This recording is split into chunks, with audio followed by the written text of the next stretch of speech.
не тому, что я сусед, и не тому, что я написал про отмову до моей первой книжки. И я вельми люблю там я вот судовную прозу, а еще больше я люблю ягоные верши. Я вельми люблю оповесть Короткевича «Дикое полювання короля Стаха», и тому я зробив якби у гонор наших взаимоотносин с Короткевичем, який так само написал про отмову до моей первой книжки, верши. Вот, у меня было две про отмовы, до одной книжки. Я протягиваю традицию своего батьки. Я люблю литературу своего батьки. Я вельми люблю наогул поколение 60-х годов. Я лечу, что вот это вот поколение Таты, Короткевича, Стрельцова, вот сюда и Быков, и Бородулин, что это наилучшее поколение. Ну, для меня. И вот оно вот кашту. То ви згодні з тим, що тут сталкився правда? Нет. Тут 60-е годы, с 60-х годов Иван Гаврилович Чигринов, но я не лечу, Нил Симонович Гомер, я не лечу, что Нил Симонович, это вот и Григорий Иванович Петрарка, Нил Симонович Гомер, я не лечу, что я не вот, якби, лепшие представники этого поколения. Для меня это Короткевич и Стрельцов, разумеется, а их тут немало. Тому я крышку, видите, в мастацтве головное научиться додавать. А дымать мы все умеем, да, выгонять, там, забрать, поделить, это вот шариковская такая принцип. А видите, додавание, и когда я кажу вот про ваш пантеон, да, я вообще стараюсь додать. Сюда я тут додал Богдановичу. И так вот, ну, и вот тут, вот, видите, туда я додал, да, Короткевича со Стрельцовым. И тому я вот крышку додаю. Я не сгодна с этой конструкцией. Я крышку я ей вот пошире. Ну, вот. Дякую. У меня еще есть опошняя книжечка, опошняя питание на засыпку. Просто хорошее такое питание, на якое хочется отказ отримати. Скажите про ваши стосунки с белорусским роком. Рок-н-роллом? Да. Ну, тоді спочатку ми почнемо з попси.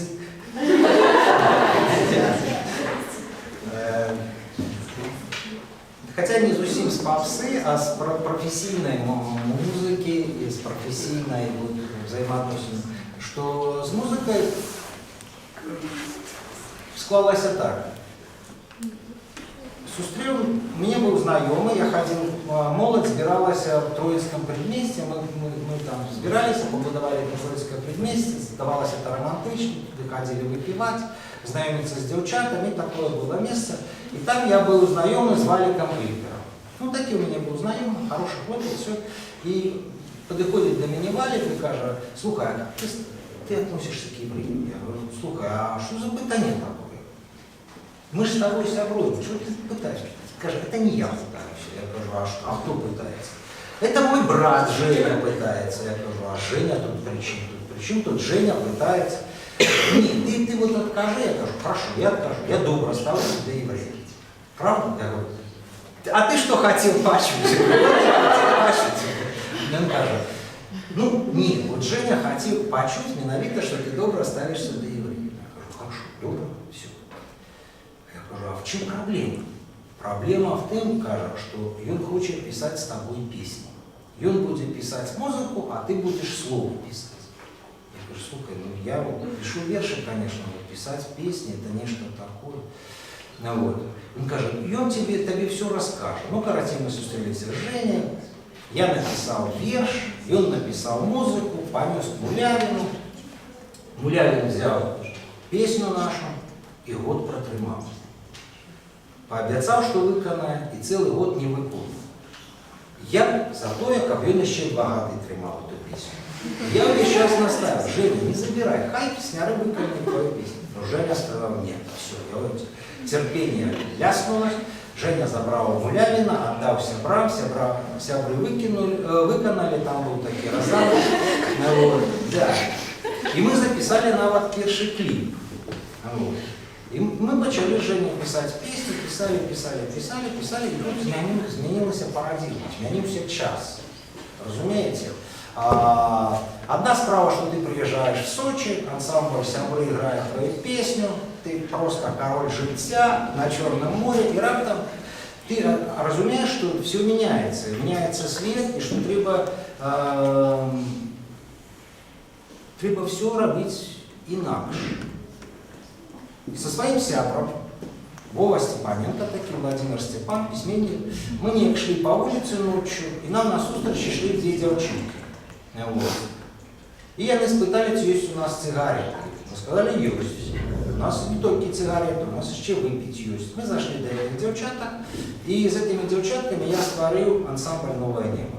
Кася Камонская, вот, у нас там была виолончелистка вельми классная, скрипачка, это был такие версия аквариум, только жаночки. Ну такие. Чисто жаночий аквариум, классный ансамбль был, мне вельми сподобалось.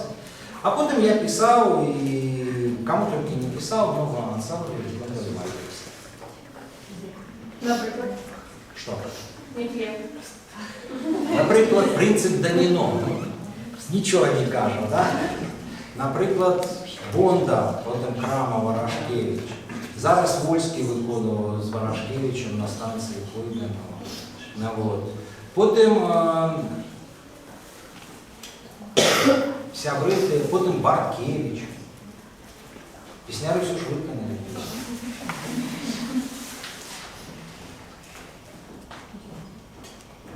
А ці процілюєте себе писати детективи? Ні. Все. Видите, я не Мои стосунки с русскомовной попсовой литературой скончились, и, дякую Богу, вот вызвалился час для живопису, для подорожного, для інших хороших проектов. А белорусские детективы? Белорусские? Просто один свой час, коли ми починали, нам здавалося, що треба обов'язково писати детективи. Ми писали детективи і винайшли такого героя, який потім перетворився в новий русский детектив і зняли там 3 серіали по ним, но якби ні, більше я стануся детективом. Ні. Не хочу. Видите, на первой сторонке труп это стандарт детектива, что когда на первой сторонке нема трупа, это не детектив, я останусь. Я навод стараюсь уже не глядеть кино, где у першим кажет труп. А детектив без трупа это, не детектив. Скажите, а як складывалась книга «Только не говорим о Юнане»? Як складувалася книга, ті як писалася? Як писалася, да, як писалася «Только не говорим о Юнане». Писалася, є такі письменники, які я лічу один з лепших в світі, вот, пытались, я його не називав, но для мене це так само був приклад керування завсюди, для вилучення, для дослідження, це Селінджер. Ось. Селінджер, який використовував систему старожитно-індійську, яка казала про те, що текст, як такий, може викликати тільки всього 10 почуттів. Почуття гідливості, почуття страху, почуття еротичне, почуття сміху і так далі. І я про всі ці почуття вирішив написати по короткій оповісті. На кожне почуття взяв схему у Селінджера і написав про кожне почуття особну оповість, а потім склав це в одну книжечку. Така трималася книжечка. Но все запомнили, видите, вот есть такая, что все запомнили, там, что я спал с гермафродитом. Все остальное, все мало хвалю. А вот этот вот момент гермафродита, вот ее почему относіцца всех вельмі хвалю. Хотя это символично, потому что я лічу, что европейская культура, европейская цивилизация, в адрозненне там вот от шмат іншых, ад усіх мусіць іншых, яна гермафродитичная, яна менавіта будуецца на вот этой паваге да рознасці полов. И символ Европы это гермафродит, на мой погляд. Вось гэтая кніга, у якой вы паказваеце пачуцці, якія выклікае тэкст у чалавеку чытача, гэта пародыя на 9 расказаў Селлинджера? Пародия? Ну, может, не пародия. Может, это наследование. Ну, як ён взял это у старожитных индусов, так я взял его. Яны не прывлекаюцца, гэта асобныя гісторыі. Ну, конечно, особенно. Нет, притым там яна автобиографичная, в сенсе. Книжка моя на моим опыте. У Селлинджера на своем опыте, у меня... Я же, там, видите, с гитлеровской женщиной не спал, я кладу от Селлинджера, вот, и шпионом николи не працавал.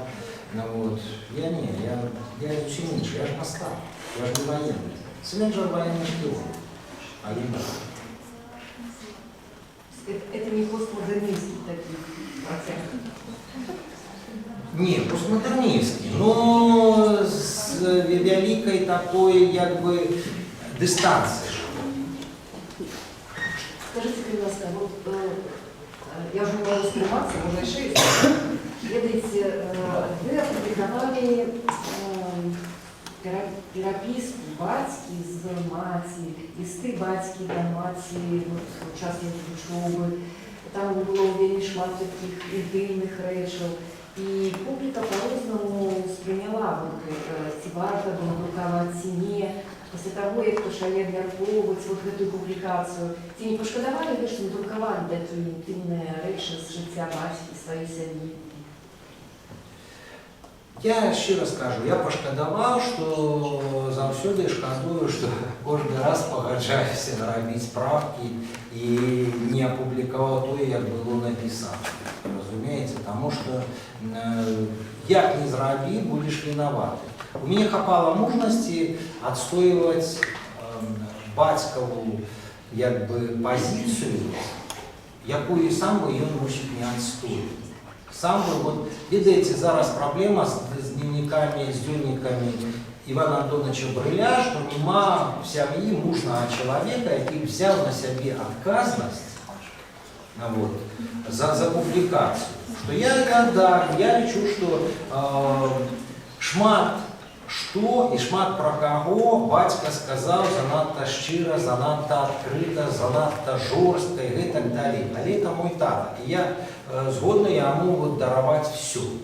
И, конечно, и хотелось больше опубликовать. Но, на жаль, наши редакторы заўсёды рабілі купюры, заўсёды рабілі нейкія там пропуски, микшировали ситуацию, но я ни разу не пашкадаваў за то, что рабіў. Я зрабіў, здаецца, 13 публикаций бацькавых дзённікаў, плюс вот листы да мяне, да брата, да маці.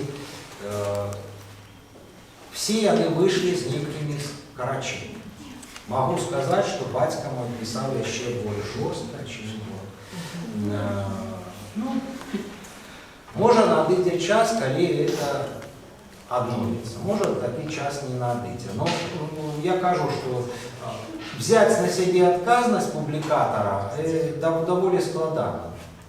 И тем больше, что, врешті-решт, тут разумеется, что когда я написал рецензию на книжку Ивана Антоновича Брыля «Вечерня» в 1994 году, он перестал вітаться на вот свою маму. Вот, так покрылся, что перестал и с батькой вітаться, и с матерью, и со мной уже я не говорю. Это особенно, что он про меня понаписывал, это так само особенная история. Вот, что понаписывал про меня не Барабуля. А я про их еще понаписывал.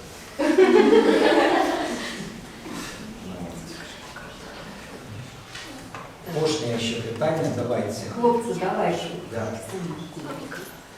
Ці относите ви свою творчість до якої-небудь плині, ці не задумуєтеся об этом? Ну, конечно, задумываюсь, я же не идиот.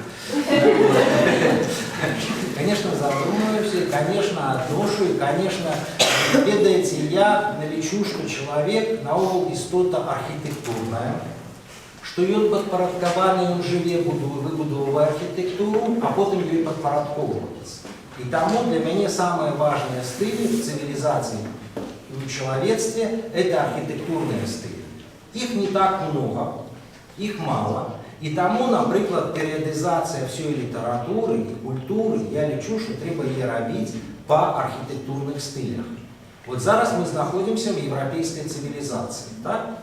И, отповедно, там есть стиль. Романский, первый, який узник после Римской империи, после римской цивилизации.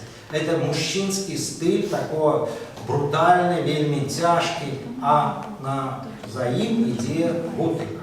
Это жаночий, это экстазный стиль, и весь час они будут черговаться. После готики будет великий и непоравнальный стиль отраджения, вот мой любимый. После будет маньеризм, это снова жаночий. После маньеризма возникает барокко, якое захопливая амаль что весь свет, после яго рококо жаночая, потом классицизм, романтизм, модернизм, и зараз мы находимся в постмодернизме.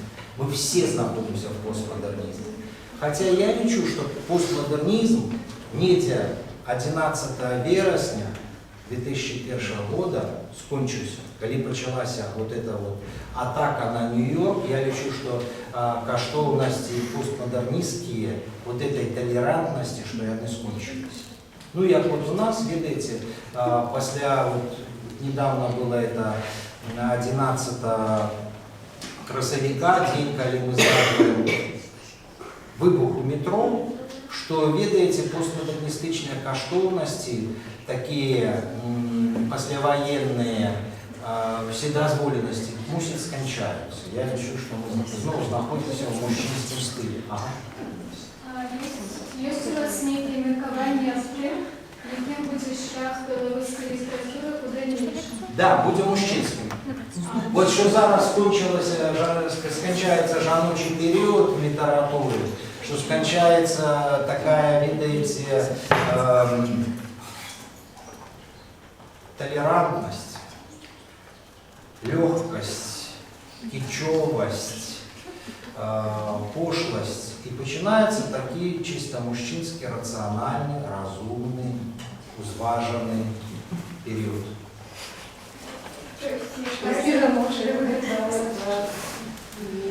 Все, дякую вам, что слушали.